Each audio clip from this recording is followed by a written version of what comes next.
Chiefs and Bucks. I know.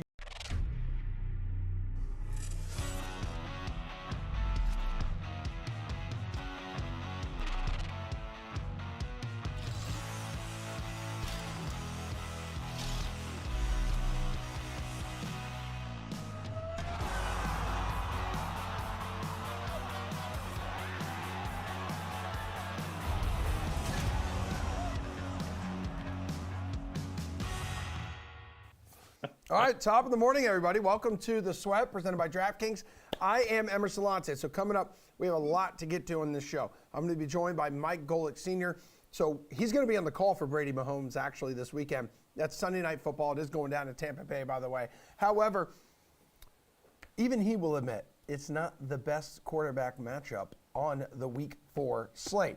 Part 2 of my conversation with Kevin Weeks, so we're talking a lot of sticky puck there, and MLB, NASCAR, and college football picks and plays. But first, we got to get to what went down last night on Thursday Night Football. We have 3 guys here to help us dive into that. DraftKings contributors, Jeff Ulrich, Nick Fryer, Pierce Dietrich. So the Dolphins guys no longer undefeated here, but the big story was Tua being stretchered off the field, taken to a local hospital with head and neck injuries. He does have movement in all his extremities. Did fly back home with the team. The image of his frozen body on the ground, that was absolutely disturbing. This has sparked now a ton of criticism over the handling of last week's injury against the Bills. So, Jeff, should Tua have been playing last night? I don't know, man. Like, I'm not a doctor. Yeah. It looked really bad last week. I mean, when he could barely get off the field, and it's a short turnaround. And I talked about it all week. This is a beat-up Miami Dolphins team, and it was a really good spot for the Bengals for that reason, mainly because their quarterback took a pounding. So, honestly, probably not. Probably not is the answer. But again, like, I don't know. I'm not a doctor. I'm not the one who checked him out. He's also paid to play football, and if he gets medically cleared and he says he's okay, then he should be out there. But man, like, it's not a good visually. It's not good for anyone, for the Miami Dolphins, even for his coach, who obviously was going on after talking about how much he wants to protect his players. It's a little bit of a two-way street here. Like, you want to protect your players, but you saw what happened Sunday, and then you marched them out. So no, visually it looks terrible. Yeah. But I'm not a doctor, and I'm not going to sit here and make like 100% guarantees that I'm right. I'm just saying, like I saw, like everyone else saw. We saw a guy who get absolutely destroyed on Sunday and then have to play 3 games later. It's not shocking what happened. Yeah, but Pierce, you know who is the doctor? That's Chris Nowinski. He's the chief executive of the Concussion Legacy Foundation. He warned of the consequences of Tua returning to the field too soon. Yeah, I mean, we know that when you get a concussion, like, you're going to get concussions again in the future. Yeah. But that tackle, that hit would have concussed anyone. So I don't know.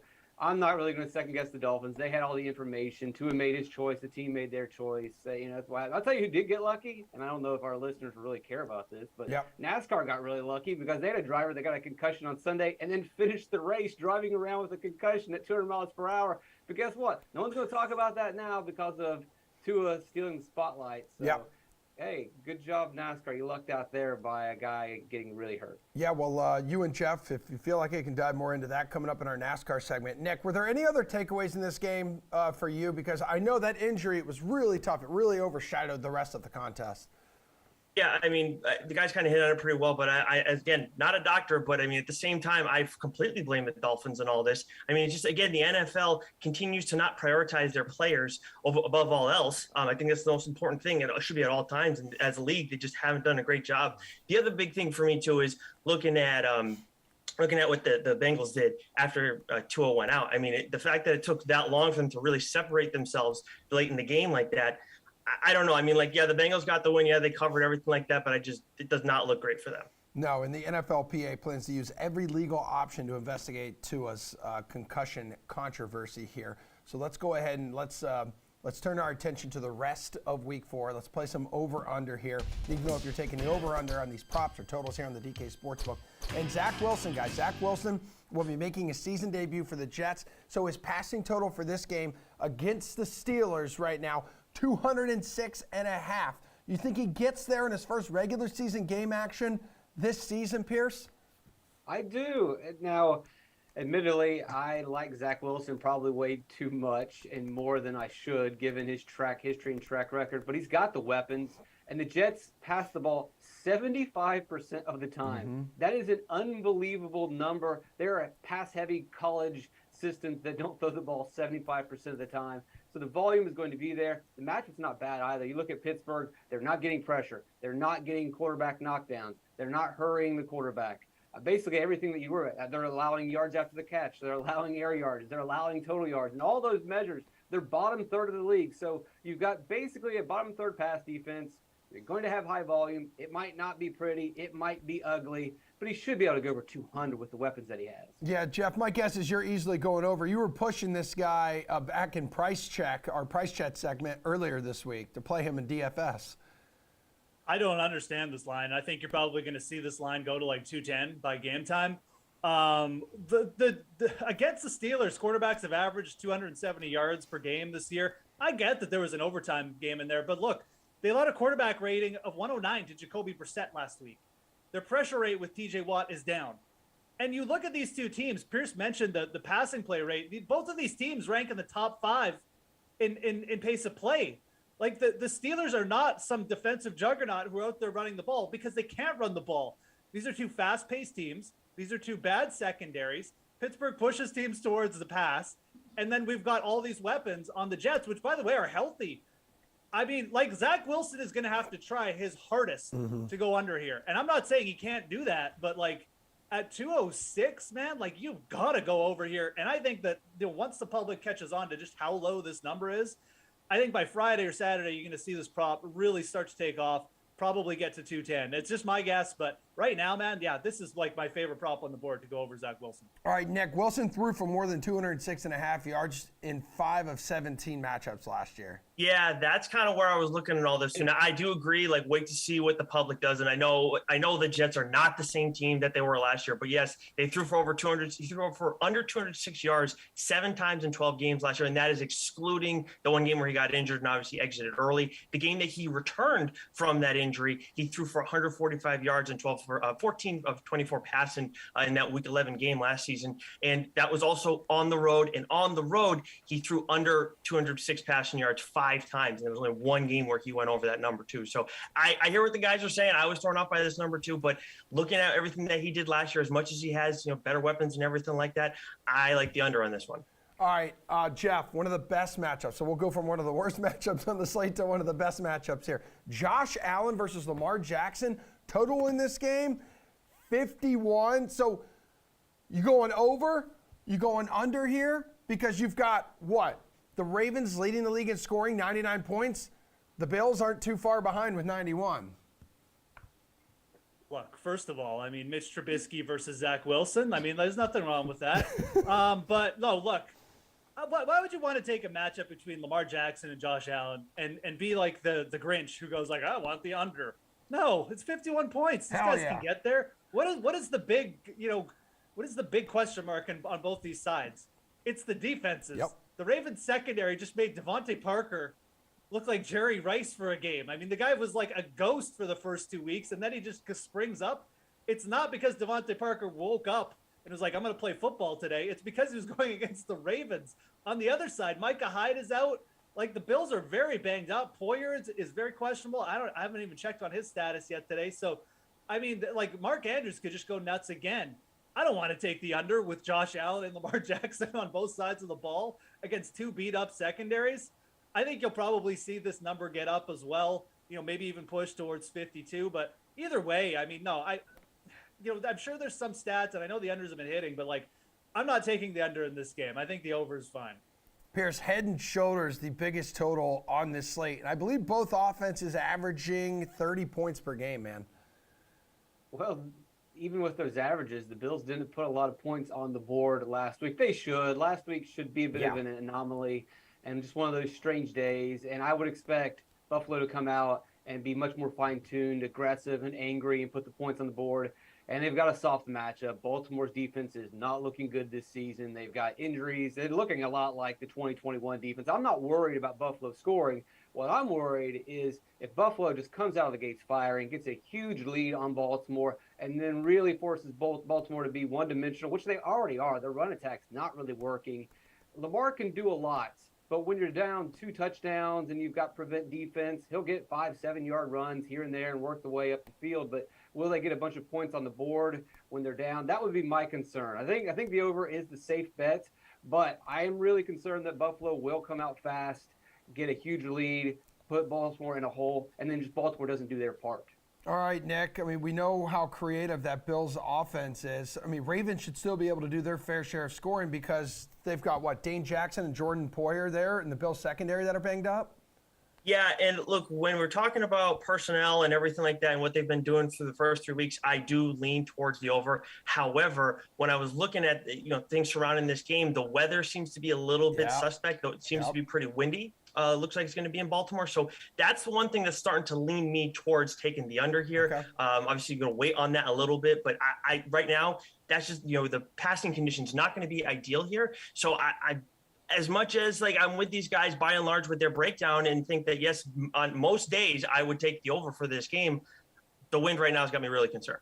Yeah, and I believe totals of 50 or more. I think they've gone over that in just twice, I think in 10 games, so far through 3 weeks. So, it's been a rough go so far in the 2022 season, 4 overs. Okay, so I got one more for you guys. Greatest quarterback matchup, though, of the weekend. I don't think it's any question here. I think it's Cooper Rush, and it's going to be the Cowboys against Carson Wentz and the Commanders here, guys. But let's not focus on them. Screw those guys. Let's go to their top receivers. We have a prop in the DK Sportsbook. Check out your screen. For CeeDee Lamb and Scary Terry McLaurin to have 250-plus receiving yards and 1 receiving touchdown, 1+ receiving touchdown combined on Sunday, plus 800 odds right now. How confident are you? Are you confident enough here, Nick, in Wentz and Rush to help their wide receiver ones get there? First of all, there's only one Scary Terry, so watch yourself there, Emerson. But look, it's in the realm of possibility, sure. Obviously, that's why it's up there. I mean, Lamb and McLaurin have both logged 100-yard receiving games, a handful of times in their careers. I think it's 11 and 49 games for McLaurin and 5 and 35 for Lamb. But I don't love this. No, I mean, if you want to, I don't think it's a whole unit bet is how I would view this one. If you want to go and just do a little sprinkling on it, sure, at plus 800, fine. But that's about it for me. I mean, Jeff, this is a tough one to bet for you. I mean, it's an easy one to not bet. Let's put it that way. I mean, the Dallas Cowboys defense is legit. They've given up the 2nd lowest yards per attempt in the league. They shut down Tom Brady week 1. I know they lost the game, but they completely shut down that offense when they still had some players, that were healthy when Julio was actually healthy. And then, look what they did to Daniel Jones, just put him on the ground. I mean, Carson Wentz is the most sacked quarterback.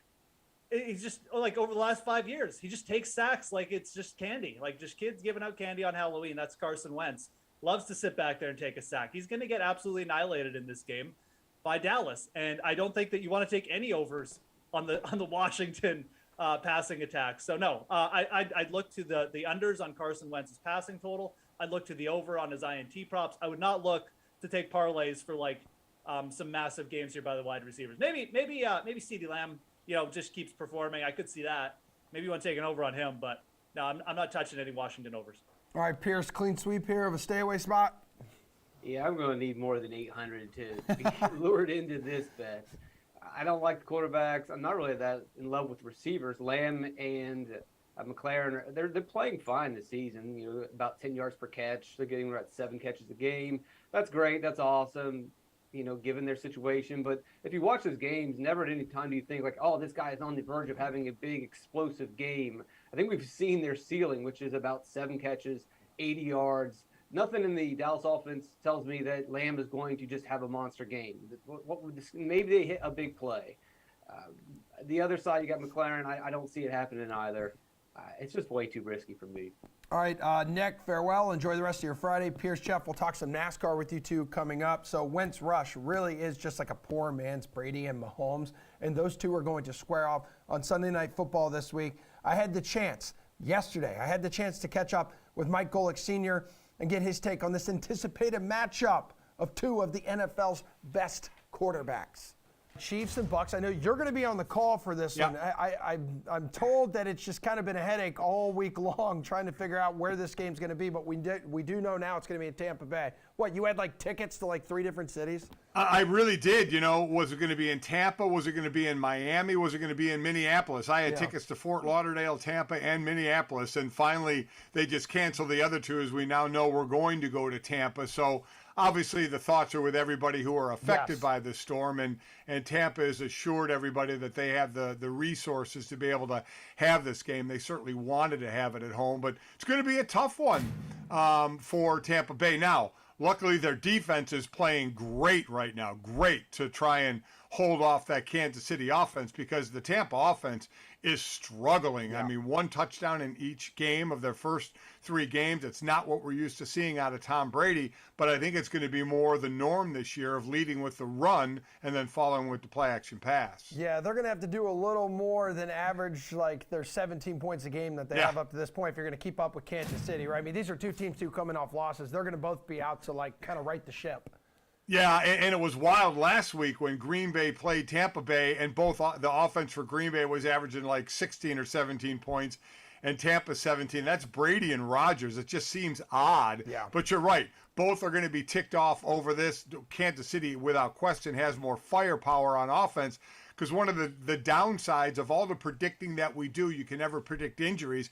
And it seems like for Tampa Bay, it's a crapshoot every week on which wide receivers are going to be available. Yeah, so this will be a very similar Todd Bowles-led Buccaneers defense too, right? Similar to Super Bowl 55? Yes.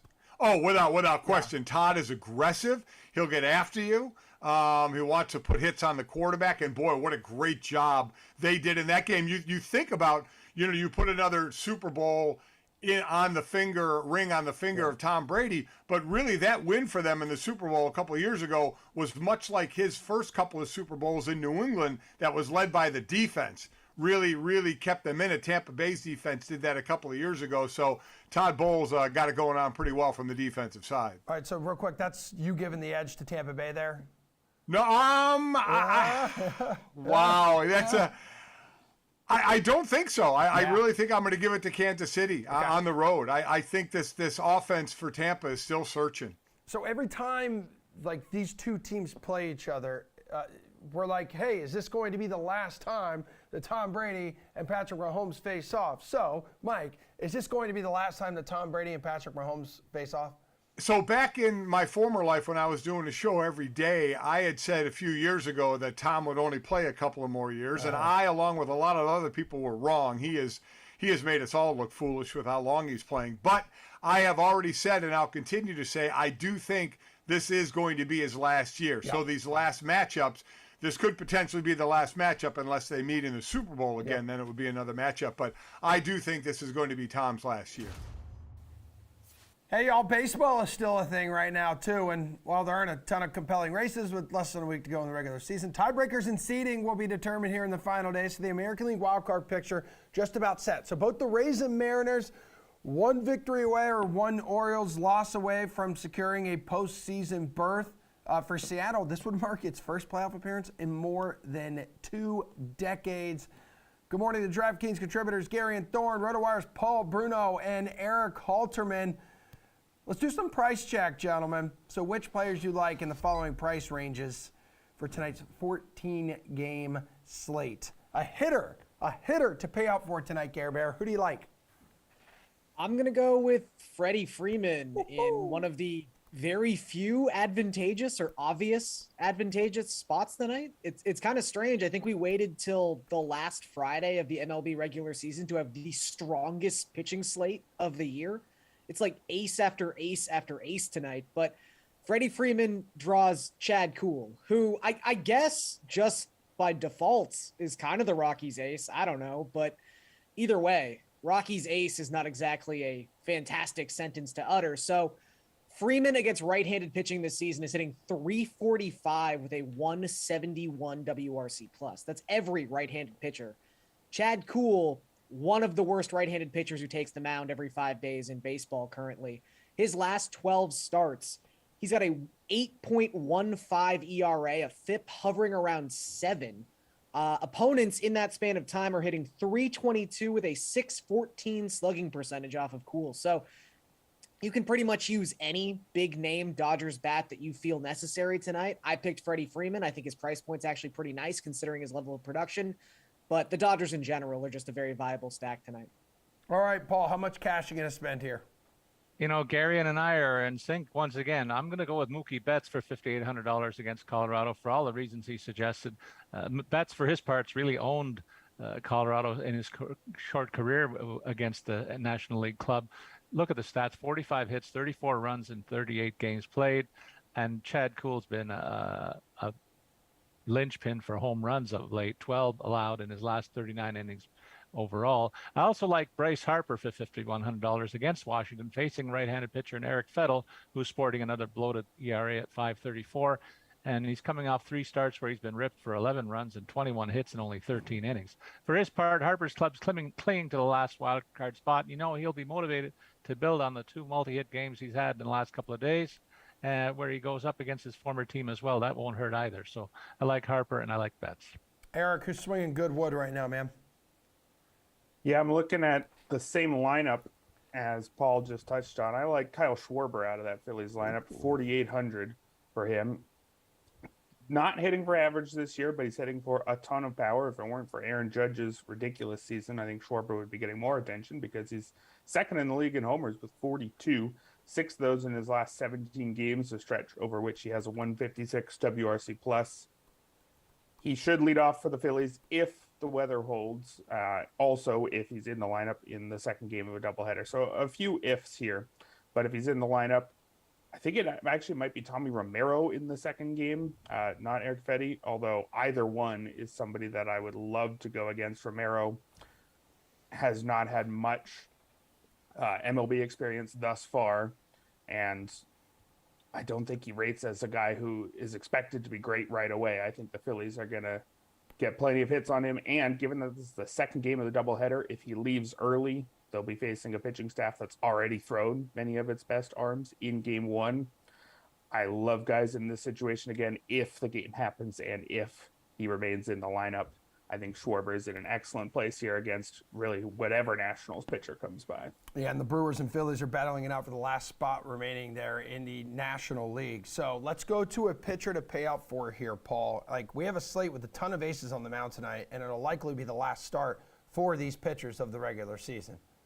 Yeah, and among them, I've been very impressed by the Blue Jays' Alec Manoa all season long. A while ago, I pegged him as a Game 1 starter in upcoming playoffs, and I was panned by friends in the local media, but I'm looking pretty good with that call right now. He's cheaper than a lot of the veteran options. You mentioned there's a bunch of aces going tonight, and yet he's been very dominant in his last 7 starts, all quality efforts, allowing only 6 earned runs in total and 29 hits while striking out 45 over those 48 innings.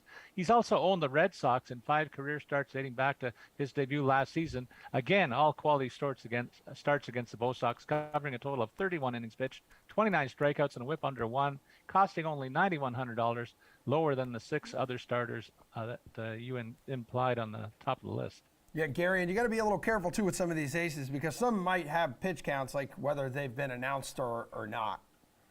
Yeah, it's something we've talked a little bit about this week, Yeah. which is you don't necessarily have to find someone whose team needs them to win this game and maybe needs them to max out, but it's not a terrible feather in your cap. Sorry, I was a little distracted. The Celtics just signed Blake Griffin to be their next big power forward star, which is fantastic news. Yeah. Thank you. Great choice on that one. Yeah, sure. Anyway, baseball. Yu Darvish, I think, is my guy tonight. And I think he might go a little underappreciated, just considering, again, how many studs there are on this particular slate. Darvish on paper might not have the most instantly recognizable easy matchup. There are a lot of aces facing some bad teams tonight. But the White Sox, I mean, say what you will about their give a damn levels the entire season.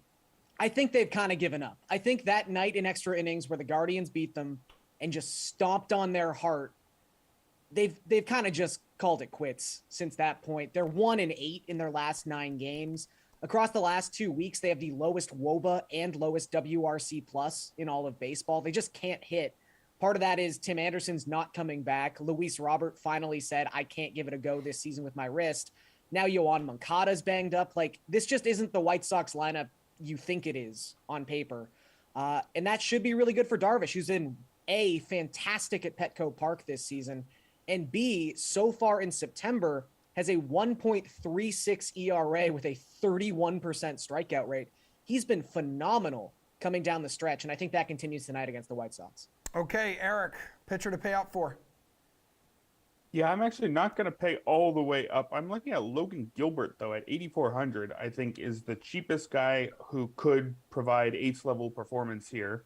And I think on a night with so many deservedly expensive starters, I think people are going to spread themselves out between the DeGroms, the Alcantaras, the Valdezes, the Burnses, and the Darvishes, those types. I think you could save close to 2,000 and get Gilbert, who is coming off a dud, but over the 5 starts before his last outing, he had a 1.23 ERA. So it's not as if there's some clear downward trend down the stretch here for Gilbert.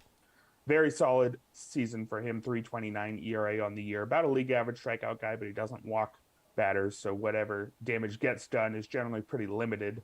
I mostly like him, though, because he's facing an Oakland team here that ranks 3rd from the bottom in Team WRC+. This game's in Seattle, although it really doesn't matter. I would love the pitcher's park either way. Gilbert gets a great park at home, though, against one of the weakest lineups in the league. I think he might deliver nearly as much as those guys at the very top of the board tonight. Billy, our group chat is blowing up with people telling you that Blake Griffin has signed with the Celtics. Congratulations. A guy who played just 7 games from March 1st until the end of the season last year. Don't forget he went like 2.5 months without making a 3. Yeah, that's true. Oh, man. Okay, value pitcher. Go ahead, Gare Bear. I am dipping my toe into a pool of revenge tonight. Yes! Johan Oviedo, who I actually just think in general has really good stuff. This is someone who can throw 98, 97 miles per hour. His slider has a 37% whiff rate this season. The issue with Oviedo, as it often is with guys of this ilk, he has no idea where these pitches are going. It kind of bit him in the butt in a start earlier this month against the Mets, where he walked 5 guys, even though he only faced 11 batters. However, in September as a whole, he's got a 3.05 ERA, a 3.07 FIP. He's got 23 strikeouts in 20 1/3 innings, and he's going up against a team that traded him 2 months ago in the Cardinals, who actually haven't been hitting particularly well the last couple of weeks, have no reason to care about this game. They are locked into the 3 spot in the National League. I think Oviedo can pitch really well in this contest, and he's one of the few guys below 7K. He's priced at 6K tonight that I actually have, I wouldn't say trust for, but has actual upside. A lot of these guys are just absolute gas cans. So I think Oviedo has that nice mix of strikeout stuff and recent success. And I'll take a chance with him tonight. Eric, I know you just said when we were talking pitcher to pay up for, like you weren't paying all the way up for that guy, but what are you going to do for value? So I think I'm either with Garion or I'm on the opposite side here. I think both Johan Oviedo and Jack Flaherty are the 2 interesting cheap pitchers. And my thought was I was going to talk about Oviedo because I think everybody's going to be on Flaherty. 7,400 for a guy with Jack Flaherty's star power is an amazing deal, and he gets the Pirates. He hasn't been good this year, and he's been hurt. I mean, he hasn't made that many starts, but most of them haven't been impressive. Battled injuries throughout the season, came back too soon and went right back on the injured list, and even in his latest return, nothing special. I still think the price is completely fine for him, so I would be fine using him. But if you're afraid that everybody in the world is going to be on him, I like Garion's pick as my second best cheap option, Johan Oviedo. I'll take a guy who strikes batters out and keeps the ball on the ground, even if it comes with a few walks. I mean, it's not like you're paying up for a well-rounded pitcher. So I think either side of this Cardinals-Pirates game is where I'd want to be for a cheap starter. All right, Paul. I'm looking at the Yankees game where they host the Orioles. The O's have to be feeling a little bit dispirited. They're 1 game away from being totally eliminated from playoff contention, so I think they're going to be a little down tonight. Germán's been pretty consistent and impressive in 11 of his 12 starts, the last 11 of which he's allowed 3 earned runs or less, and I expect more of the same for only $7,600. That's another option that I would consider in the lower range. All right, guys, need you super quick on this last one. Give me a value hitter here, Paul. Nate Eaton has looked pretty good at third base for Casey over the last 2 weeks, going 10 for 30 and with 6 stolen bases, facing Aaron Savali, who sports a 5.19 ERA, costing only $2,500. I also like Kyle Stowers, been on an impressive run, going 9 for 30, including a triple and 2 homers. Look for the platoon edge against Herman and the short porch in right field to come into play tonight for $2,200. Eric. You know, there's a price below which I think the opposing pitcher barely matters, and I think Tristan Casas at 2,300 fits into that category. He's facing a good starter in Alec Manoa, but Casas is supposed to be a very good hitter. Eventually, he's really struggled in his first just 14 games, hit .079. Since then, in his last 8, hitting .435 with 3 homers. I'll take a guy who was supposed to be good and looks good right now at this price, even if the opponent is a good pitcher. Gare Bear, value hitter, quickly. Another rookie. I'm going to go with Jose Miranda. He's crushed lefties this season, 9 home runs and just over 125 at-bats within the split. He gets Tyler Alexander of the Tigers tonight. Give me Miranda for $3,500. All right, dudes. Appreciate it, man. Earlier this week, everybody, we debuted part 1 of my convo with Kevin Weeks as he broke down the Avs' chances to repeat and lift Lord Stanley. But while he was here at DK headquarters in Boston, we covered a lot more with Weeksy, including some big names retiring this offseason. So here's part 2 of my Sticky Puck seminar with Kevin Weeks. The old guard, we're seeing them retire. Like it happened all basically like this week. Chara, Yandel, PK Subban, who called it a career. And Weeksy, he's only 33. How surprised were you when Subban made that announcement on Twitter? He's somebody I've known since he was 4.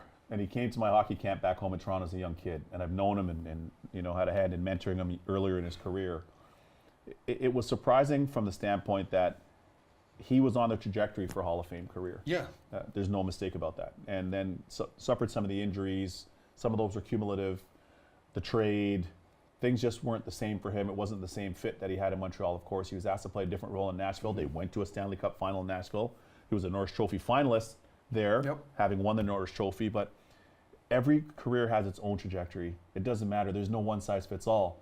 So 13 years is a long time to play. It is, man. To it's play a damn pro. Good career. It's an unreal career. Yeah. I feel like there was more there just based on his skill and his talent and knowing him the way I do. But nonetheless, he's going to have a great opportunity here to do some different things. My thoughts, he's going to do a little bit more with us on ESPN. That's my thought. I was going to say, he's been great on TV, I think too. So I think the sky's the limit for him in a second career. And ultimately, you're grateful for what you do, and then you're excited about what's next. And I think for him, this is a great opportunity for him to be excited about what's next. There's, especially we see, you know, the proliferation of all this different media and all the different platforms.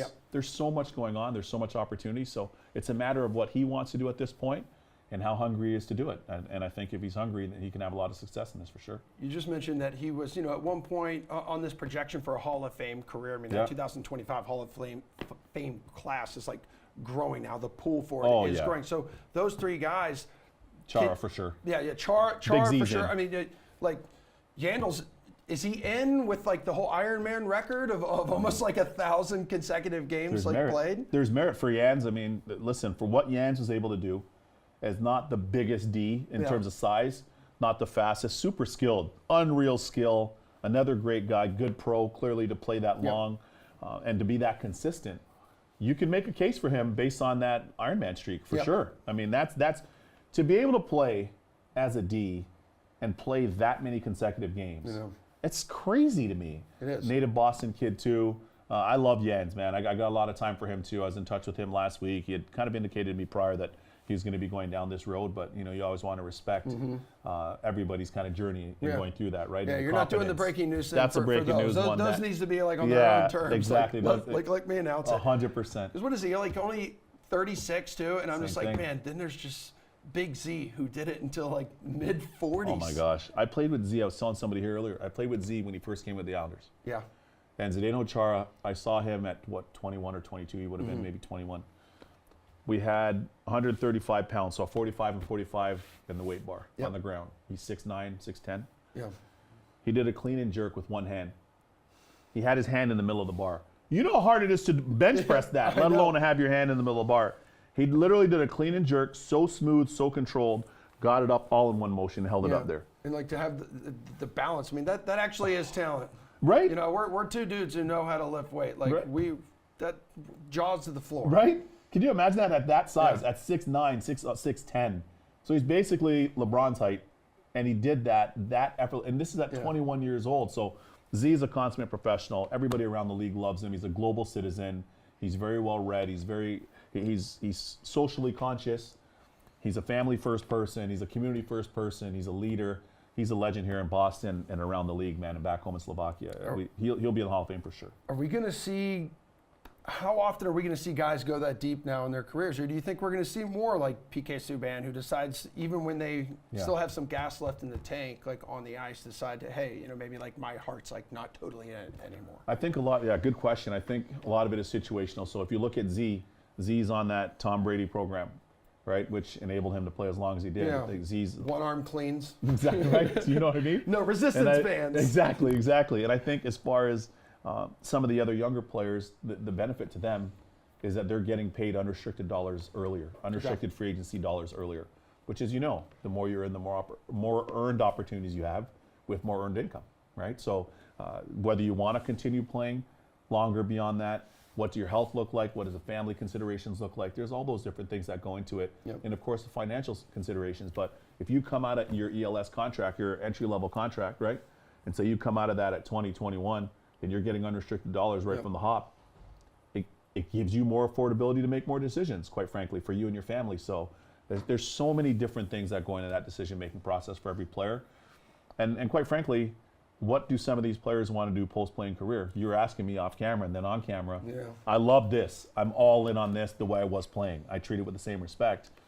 For a lot of players, they can't really sink their teeth into something that really excites them, that motivates them the same way. Yep. So a lot of them end up being a little bit lost in a sense and trying to reestablish themselves. So that's also a factor for when some guys do or don't retire. Some, you know, female professional athletes, the same consideration. All right, a Friday tradition unlike any other here on The Sweat. Let's go. Let's dive into some NASCAR picks with Jeff Ulrich and Pierce Dietrich. So this week, what do we have, Jeff? The Yellowwood 500 at Talladega. So it's time now. It's time now for you two to share your favorite plays and predictions. Let's get everyone caught up here on the standings, though. I think. Do we have to? Yeah, actually, we do. We do, according to our producer. So what is this? You're 88 points behind. Pierce has cracked the 1,000-point plateau. Wow. 88 points behind, though. I feel like there was one point in the season you were like 200 points behind, Jeff. It's true. I've cut the gap. I've cheated to make this as respectfully looking as possible, and I'm trying to keep it within 100. How many races? I mean, it feels like we started this like in 2020 at the start of the pandemic. I do agree. Yeah, we're the just season is so long. My God, I didn't know there was this many NASCAR races. Now that I've become a NASCAR analyst, this is I know man. So it sounds like you saw the rundown last night and you're like, oh damn, I got to research my NASCAR picks for tomorrow. I guess the season's still going on. Anyhow, so we are in the playoffs here, Pierce. So we got a race on the first Sunday of October this weekend. Again, Yellowwood 500 at Talladega. After 4 playoff races, you got Joey Logano first in the standings. Now he's going to cost you 10-2 this week, which is the 4th highest salary on the board. Do you like this as an option here? Logano, he's got a good chunk of wins here, right? Like 6 at this track? No? Three. He's got three. Okay. So we do this every time. You basically need to just throw out all of your process when we go to a plate race. You especially need to throw out the Friday NASCAR script segment and completely rewrite it, because price doesn't matter. Driver's history doesn't matter. I mean, Logano's won here 3 times. And I mean, I don't have the numbers in front of me, but I would guess he's probably wrecked here 18 times. Ooh. So which is more likely to happen? Well, he's probably more likely to wreck. I think just the best way to illustrate this point is look at the most recent Daytona race. If you want to try to figure out, what will the winning lineup look like? Here are the names from that winning lineup, the optimal lineup. Noah Gragson, Landon Castle, B.J. McLeod, Austin Dillon, Cody Ware, David Reagan. They spent $31,200.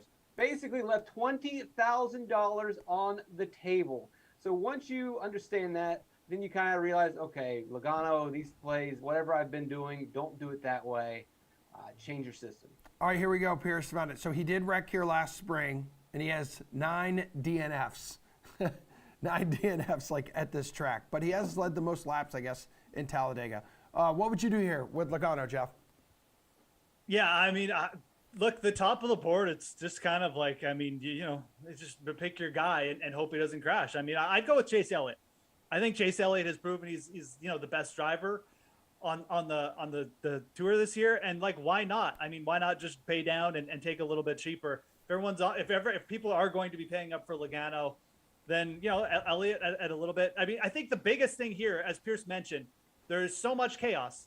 Look for the lowest owned driver. So I don't even know if it's going to be Elliott, but I would prefer Elliott over Logano in this spot. You look at his track record too at this track. I mean, he's got a good record just in terms of like, laps led and just his average position, like running position.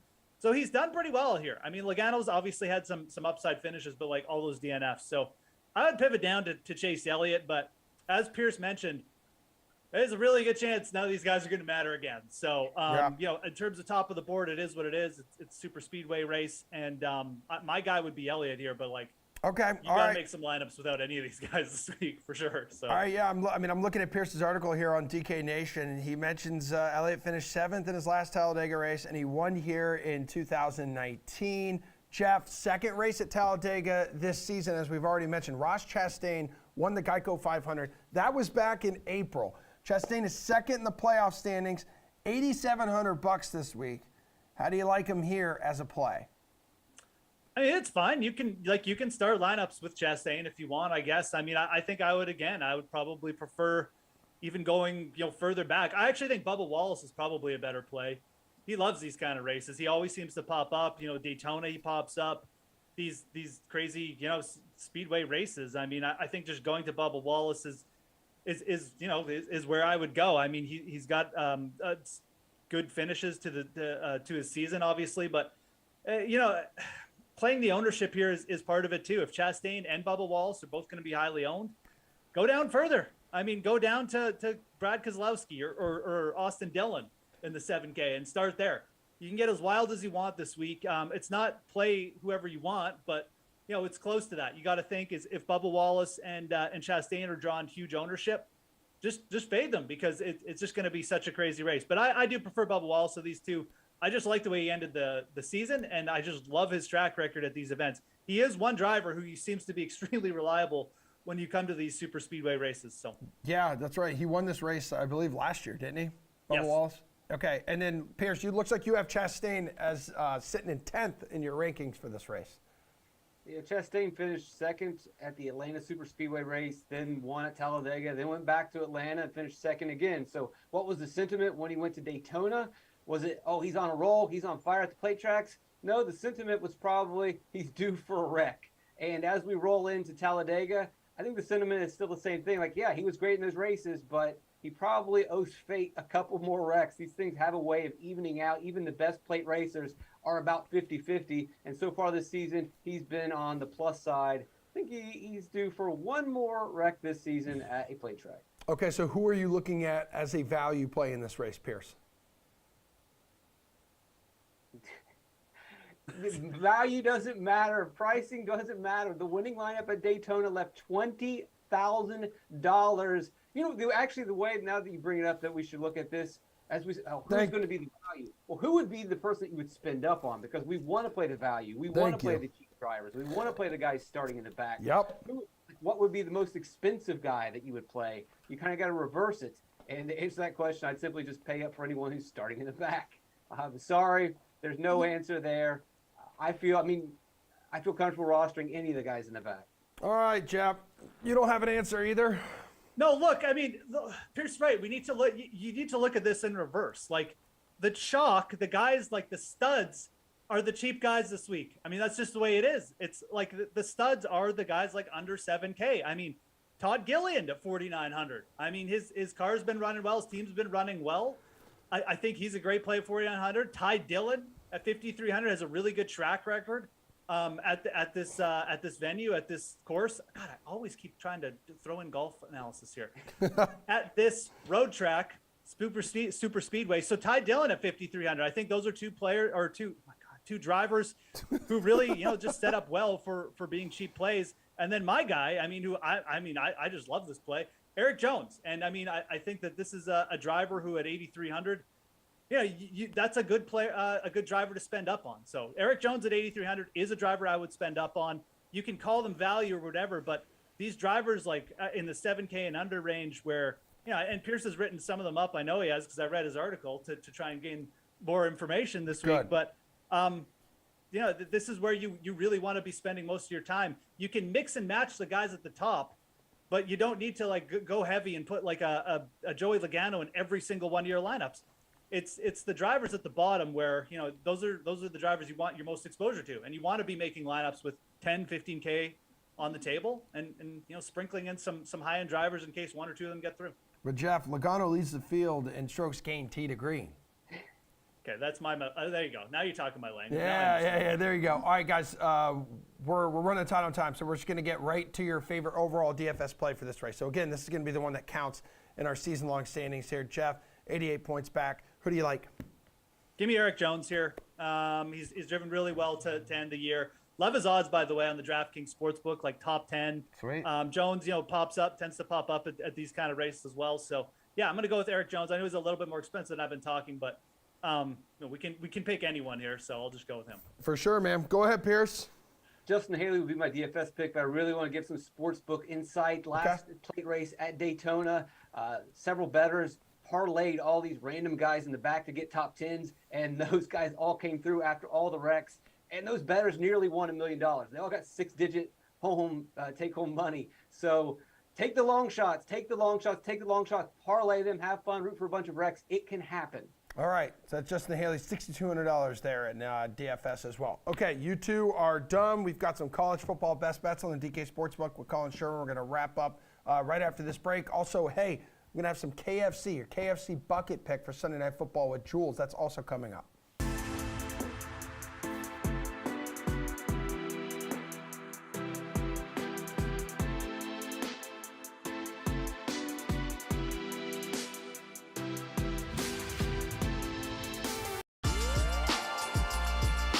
What's up, everyone? Emerson Latzia here alongside DraftKings contributor Julian Edlow. Welcome to this week's Showdown Spotlight presented by KFC. So we got a tasty matchup between the Bucs and the Chiefs.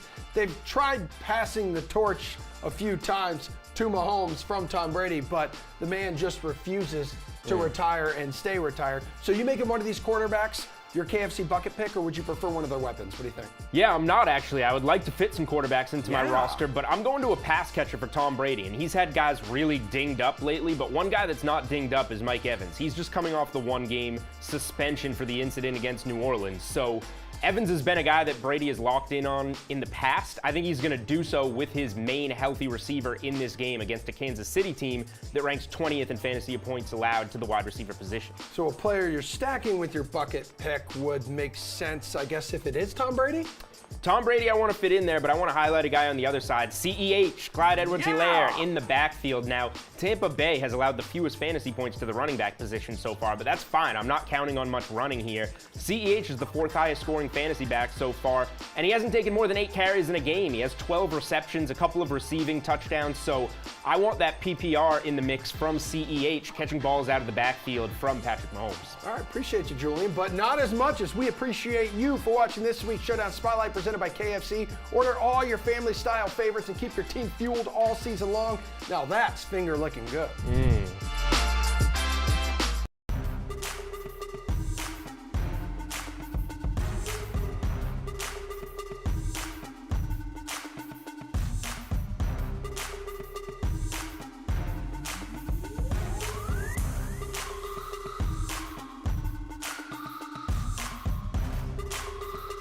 All right, let's wrap up this show with some college football, baby, because we have entered week 5. Let's talk some best bets with Colin Sherwin right now on the Sweat. Hey, buddy. Hey, how are you, man? Wow, look at that hat. I know. Look at that hat. What are you doing? Well, I'm a hurricane refugee, so the hair is not really so hot right now as I am still in New Orleans waiting to get back to Tampa. Okay.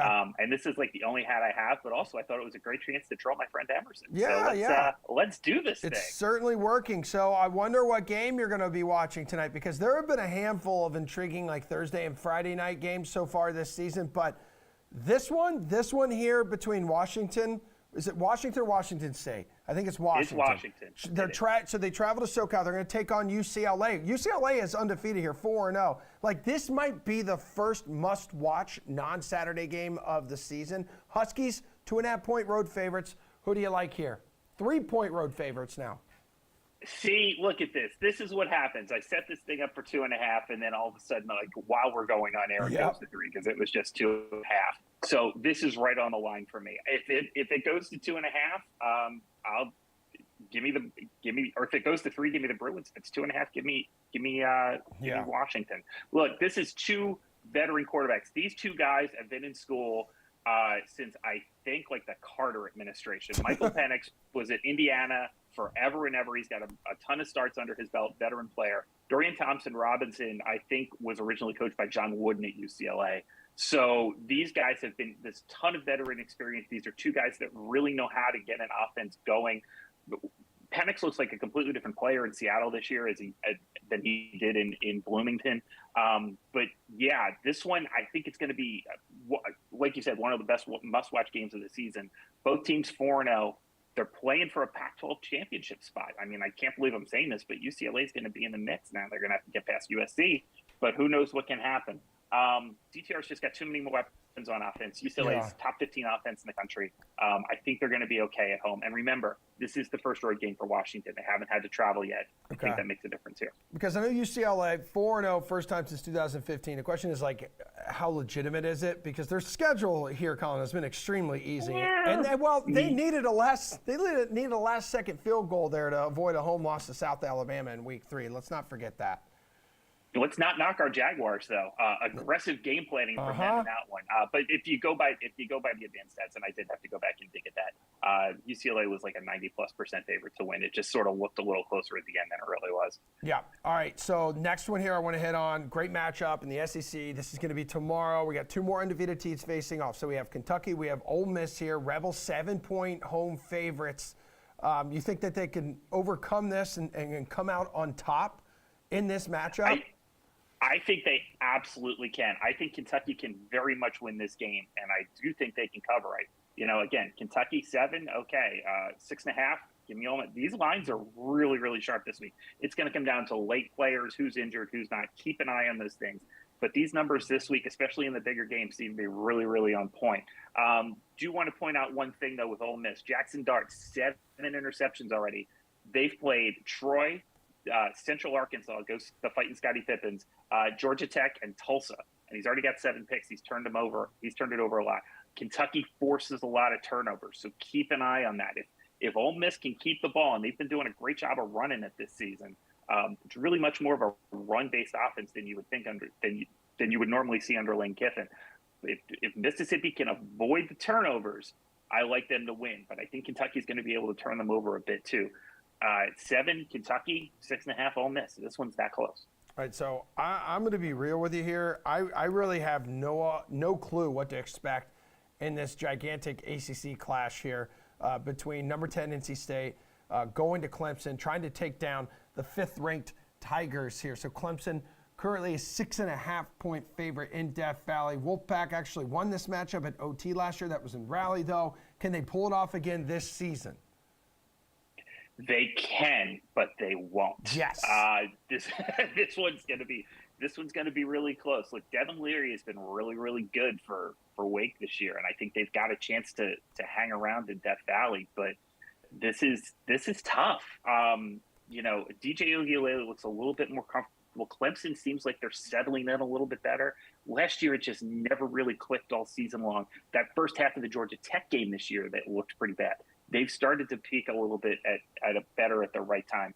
Pulling out that 51-45 win last week over Wake, I think, was huge for their confidence. But for me, again, there are just so many better games on the board. The top of the board this week is really, really sharp and really tough to handicap. So I'm staying away here. But I think we're in for a really good one. There's some great football this week. Dude. You know, stay away from Aaron Judge. Get that baseball out of here. Yeah. Watch college football. Watch college football all weekend. This is going to be really, really good stuff. This is the first key weekend of the season. I mean, dude, Clemson has won 8 consecutive home games in this rivalry. So I'm talking just home games there, but half of those were decided by a single possession. So that's something we talked about earlier this week with Julian Edlow here on The Sweat. I mean, this has been like the best Wolfpack team that I think we've seen in a couple decades. Should be another nail biter like between those guys. So let's go here to the SEC. Let's go to number 2 Bama at number 20 Arkansas. Dude, first off, it's hard to remember the last time a team's season has swung so heavily on a single play. At the moment last week when Arkansas quarterback KJ Jefferson, remember he fumbled at the goal line against Texas A&M, ran it back for 6. Like, that was tough for those dudes. So the Razorbacks have not beaten the Crimson Tide since 2006. They are 17.5-point home underdogs here.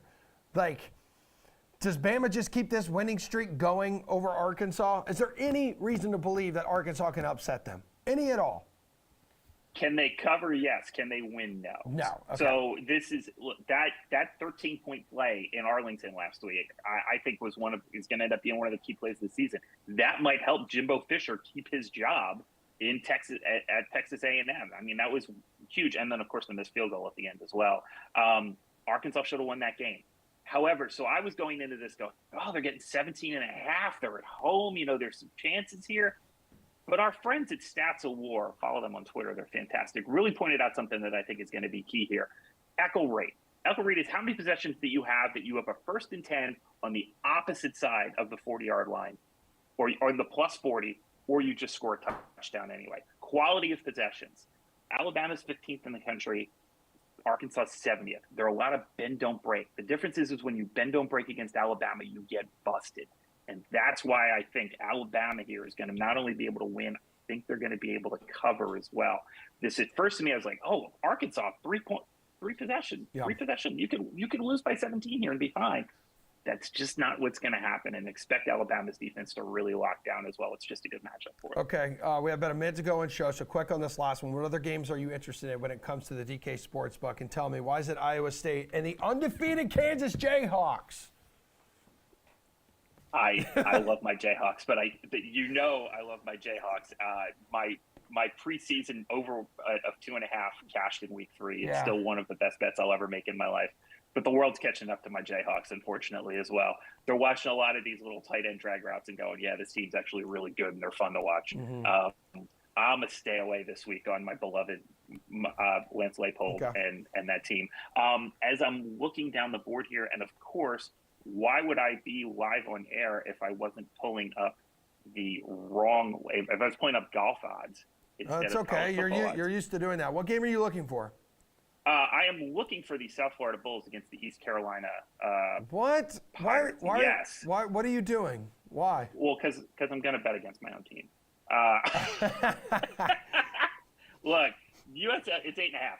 USF has been under disaster warning this week. They haven't been able to practice. They're not very good anyway. East Carolina is much more settled. It's actually this game is being played at Florida Atlantic University. It's 150 miles from campus. Mm-hmm. You're in the middle of a hurricane. It's everything could have possibly gone wrong for USF this week. Went wrong for USF this week. So give me ECU, and I'm going to go ahead and lay the 8.5 here. Sorry to the alma mater. Sorry to the alumni. That association does still get a check. Some other ones that jump out at me here. Temple. Look at Temple this week with new quarterback. Kurt Warner's son is taking over for DeJuan Mathis. I do like them in that spot. I also like them, especially as a team total. That's maybe more than a spread team because they're actually scoring points now. All right, Colin. I gotta cut you off, brother. I'm sorry, dude. We're up against it because we do have a Madden slate that starts at high noon. So we tried to go as long as we possibly could. But love you, mean it, dude. Just tweet out those plays. I'll have everyone follow you on Twitter. Thanks, everybody. We're back here on Sunday, 11 o'clock Eastern time. Fun little slate around the NFL.